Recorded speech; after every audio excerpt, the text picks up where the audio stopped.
স্বামী পরনারে আসক্ত থাকলে স্ত্রীর করণীয় কি? স্ত্রী অন্তঃসত্ত্বা এবং আমাদের 8 মাসের একটি কন্যা শিশু আছে। আমার মাসিক আয় খুবই কম। এমত অবস্থায় আমরা কি বাচ্চা অ্যাবর্শন করলে পাপের ভাগীদার হব? আমি আমার স্ত্রী থেকে অনেক দূরে থাকি, এতে কি তার প্রতি অবিচার হচ্ছে? আমাদের সমাজে দিন দিন পরকীয়ার সংখ্যা বৃদ্ধি পাচ্ছে, এজন্য অনেকের সংসার ভেঙে যাচ্ছে, এদিকে পরিত্রাণের উপায় কি? ইসলামের সৎ মা এবং সৎ ভাই বোনের প্রতি কর্তব্য কি? মোজা পায়ে থাকলে ওযু করার সময় মাসা করলে ওযু হবে কি না? আর বিলম্ব না করে শুরু করি আপনাদের প্রশ্ন উত্তর দেওয়ার পালায়। জয়নুল আবেদিন, আপনি জানতে চেয়েছেন মোজা পায়ে থাকলে ওযু করার সময় মাসা করলে ওযু হবে কি না? আরব কান্ট্রিতে এমন দেখা যায়, এর বিধান কি? মোজা যদি পায়ে থাকে ওযু করার সময় মোজার উপরে মাসা করে নিয়ে চলবে, কিন্তু সে মোজা হয় চামড়া হতে হবে, আর কাপড়ের মোজা হলে এত শক্ত হতে হবে যে যেটা পরে নর্মালি হাঁটা যায় অনেক দূর পর্যন্ত, এবং খুব বেশি পাতলা যেন না হয়, এটি এনশিওর করতে হবে। তাহলে সেক্ষেত্রে কাপড়ের মোজাতেও মাসা করা যাবে। আরব কান্ট্রিতে যেটি হয় সঠিক আছে, আপনি যেটি দেখেছেন ওযু করার পর, পূর্ণাঙ্গ ওযু করার পর যেখানে হাত পাও ধোয়া হয়েছে, সেই ওযুর পর ওযু অবস্থায় যদি মোজা পরা হয়, তাহলে বাসা বাড়িতে থাকা অবস্থায় 24 ঘন্টার মধ্যে যতবার ওযু হবে মোজা না খুলেই, পাও না ধুয়ে মোজার উপরে শুধুমাত্র ভিজা হাত মোজার উপরে অংশ দিয়ে মাসা করলেও চলবে। বিশেষ করে অ্যাজমার রোগী যারা আছেন তারা এটাকে অ্যাপ্লাই করতে পারেন। আর সফরে থাকলে, জার্নিতে থাকলে 3 দিন 3 রাত পর্যন্ত এই সুবিধা পাওয়া যাবে। এরপরে মারিয়া হাসান, আপনি জানতে চেয়েছেন ইসলামের সৎ মা এবং সৎ ভাই বোনের প্রতি কর্তব্য কি? ইসলামের সৎ মা এবং সৎ ভাই বোনের প্রতি, আসলে সৎ মায়ের প্রতি দায়িত্ব আছে, সৎ ভাই বোনের প্রতিও দায়িত্ব আছে, কিন্তু সেই দায়িত্বটা আপন ভাই বোনের মতো নয়। যেমন তারা আপনার পরিত্যক্ত সম্পদ পাবেন না, কিন্তু সৎ মা বাবার স্ত্রী হওয়ার কারণে তার প্রতি আপন মায়ের মতো না থাকলেও তার প্রতি আপনার সদাচরণ করা আপনার কর্তব্যের অংশ। তার খেয়াল করা, তার প্রতি আন্তরিক হওয়া, যতটুকু আপনার তৌফিক করা, এটা আপনার করা উচিত। সৎ ভাই বোনের ক্ষেত্রে একই কথা, তারাও আপনার ভাই বোন, যদিও আপন ভাই বোনের মতো তারা আপনার সম্পদের ভাগ বা অন্যান্য বিষয়গুলো তাদের জন্য প্রযোজ্য হবে না।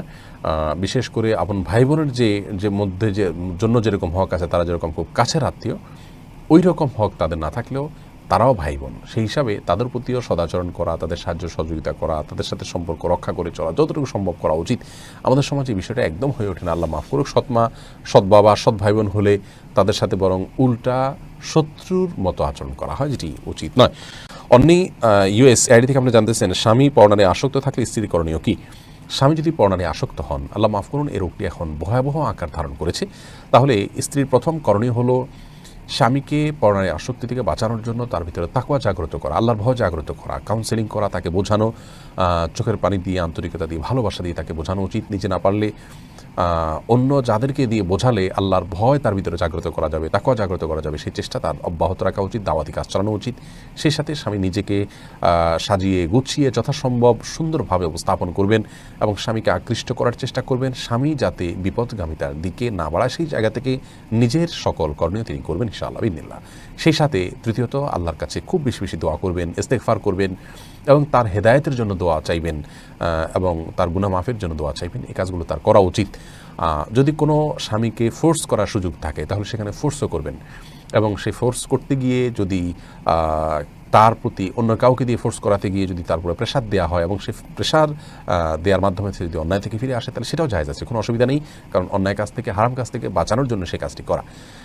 আর এর কোনোটি যদি করা সম্ভব না হয়, তাহলে সেক্ষেত্রে স্ত্রী চাইলে স্বামীর এই অনাচারকে সয়ে তার সাথে সংসার করতে পারেন, এই জন্য তার কোনো গুনাহ হবে না। তিনি তার দায়িত্ব পালন করেছেন, তাকে সতর্ক করেছেন, এরপরও তিনি যদি অপকর্ম করেন, তাহলে স্ত্রীর এখানে কোনো দায় থাকবে না, তিনি আল্লাহর কাছে সম্পূর্ণ দায়মুক্ত থাকবেন এবং তিনি এই ব্যক্তির সংসার করতে পারেন, কোনো গুনাহ হবে না তার গুনাহ তাকে পাবে। ইসলাম শরীয়ত অনুযায়ী কারোর গুনাহ অন্য কারোর উপরে আল্লাহ তাআলা চাপিয়ে দেন না। ও আল্লাহ তাযরু ওয়াজরাতুন উযরা উখরা বলেছেন, আল্লাহ তাআলা বলেছেন যে কারোর বোঝা অন্যের উপরে চাপিয়ে দেওয়া হয় না বা অন্য কেউ বহন করবে না, বিধায় তার পাপের বোঝা সে বহন করবে। আর যদি এ ধরনের পাপ থেকে আপনার তাকে বিরত না রাখা, তার এ ধরনের পাপে সে লিপ্ত থাকার কারণে স্ত্রী তার সাথে সংসার করতে ইতস্তত বোধ করেন, তার কাছে অস্বস্তি লাগে, তার কাছে খারাপ লাগে, তাহলে সেক্ষেত্রে আপনার এরকম স্বামীর ঘর তিনি করলেন না, তার থেকে তালাক চাইলেন, সে অধিকার তার আছে, তিনি চাইলে তার থেকে বিচ্ছেদ চেয়ে নিতে পারেন, আর চাইলে তিনি থাকতেও পারেন। মোহাম্মদ ইমরান হোসেন, আপনি জানতে চেয়েছেন আমাদের সমাজে দিন দিন পরকীয়ার সংখ্যা বৃদ্ধি পাচ্ছে, এজন্য অনেকের সংসার ভেঙে যাচ্ছে, আবার কারো সন্তানের মুখের দিকে তাকিয়ে সংসার চলছে।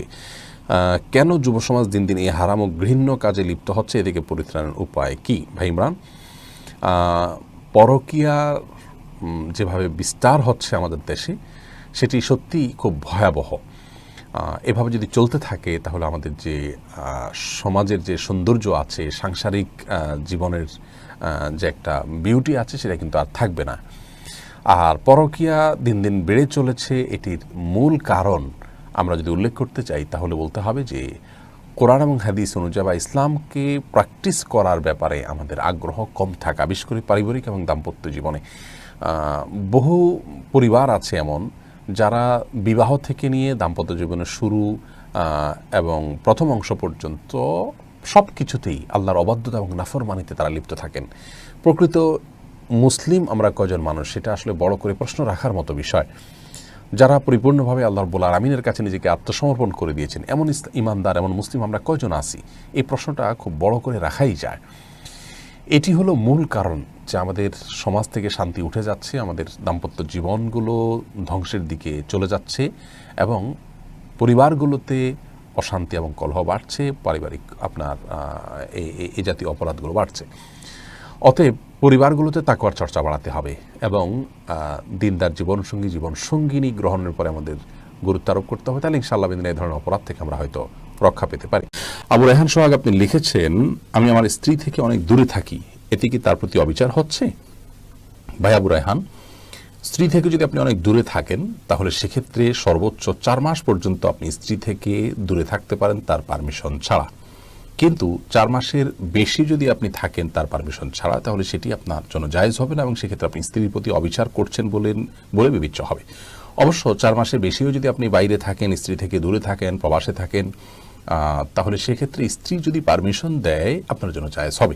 স্ত্রী যদি আপনার জন্য অনুমোদন করে যে হ্যাঁ ঠিক আছে আমি সবর করব, আমার আব্রুকে আমি রক্ষা করে চলব এবং আমাদের কল্যাণার্থে আপনি থাকছেন বাইরে বা দূরে, তো সেটি তিনি যদি মেনে নেন তাহলে আপনার জন্য জায়েজ হবে। তার মানে আপনি বাইরে থাকতে হলে দীর্ঘ সময় পর্যন্ত আপনাকে সংশ্লিষ্ট দেশের ভিসা যেরকম নিতে হবে, আপনার নিজের দেশ থেকে যেরকম ক্লিয়ারেন্স নিতে হবে, একইভাবে আপনার স্ত্রী থেকেও ভিসা বা অনুমোদন নিতে হবে যদি আপনি বিবাহিত হয়ে থাকেন।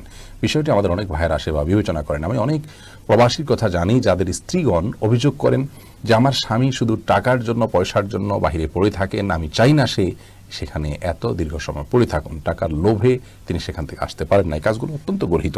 হ্যাঁ, স্ত্রী যদি অনুমোদন করে তাহলে সেক্ষেত্রে সেটি জায়েজ আছে। নবী করিম সাল্লাল্লাহু আলাইহি ওয়াসাল্লাম বুখারী হাদিসে বলেছেন, ওয়াইন্না লিজাওজিকা আলাইকা হাক্কা, নিশ্চয়ই তোমার জীবন সঙ্গীর অধিকার রয়েছে তোমার প্রতি, অতএব তার হক, তার অধিকার পূরণ করতে হবে। ফাহাদ খান আপনি জানতে চেয়েছেন, আমার স্ত্রী অন্তঃসত্ত্বা এবং আমাদের 8 মাসে একটি কন্যা শিশু আছে।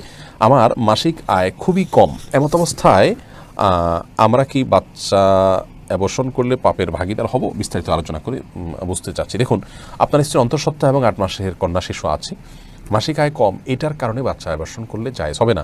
আপনি চাইলে এই মুহূর্তে আপনাদের ছোট ঘর বা অন্য কেউ রাখার কোনো সুযোগ নেই, বাচ্চাকে সেই জায়গা থেকে যদি আপনি জন্ম নিয়ন্ত্রণ করেন, আগে থেকে বাচ্চা যাতে কনসিভ না হয় সেজন্য চেষ্টা করেন, সেটা জায়েজ আছে। কিন্তু কনসিভ হওয়ার পর আপনি যদি সেটাকে নষ্ট করেন সেটা সম্পূর্ণ হারাম, কোনো অবস্থাতে জায়েজ নেই। আর জন্ম হওয়ার আগে থেকে যে নিয়ন্ত্রণ করবেন জন্ম নিয়ন্ত্রণ অস্থায়ী পদ্ধতিতে, সেটা জায়েজ হবে তখন যদি এখানে বাচ্চা কি খাবে, কি পড়বে, এই চিন্তাটা আপনার না থেকে এর চেয়ে ভালো কোনো চিন্তা থাকে। শারীরিক কোনো কারণ থাকতে পারে, পরিবেশগত কারণে এখন বাচ্চা নিতে চাচ্ছে না, সেটা হতে পারে।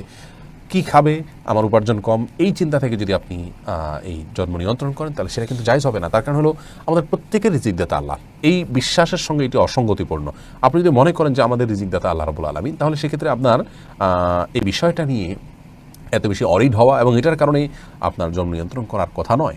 যে পৃথিবীতে জন্মগ্রহণ করবে তার রিজিকের দায়িত্ব আল্লাহ তাআলা। ওমা মিন দাব্বাতিন ইল্লা আলাল্লাহি রিজকুহা, জলে স্থলে যত প্রাণী আছে প্রত্যেকের রিজিকের দায়িত্ব আল্লাহ রাব্বুল আলামিনের উপরে। অতএব এই চিন্তা থেকে আপনার অ্যাবর্শন মানে জন্ম নিয়ন্ত্রণ করা জায়েজ না, আর অ্যাবর্শন তো কোনো অবস্থাতেই জায়েজ হবে না।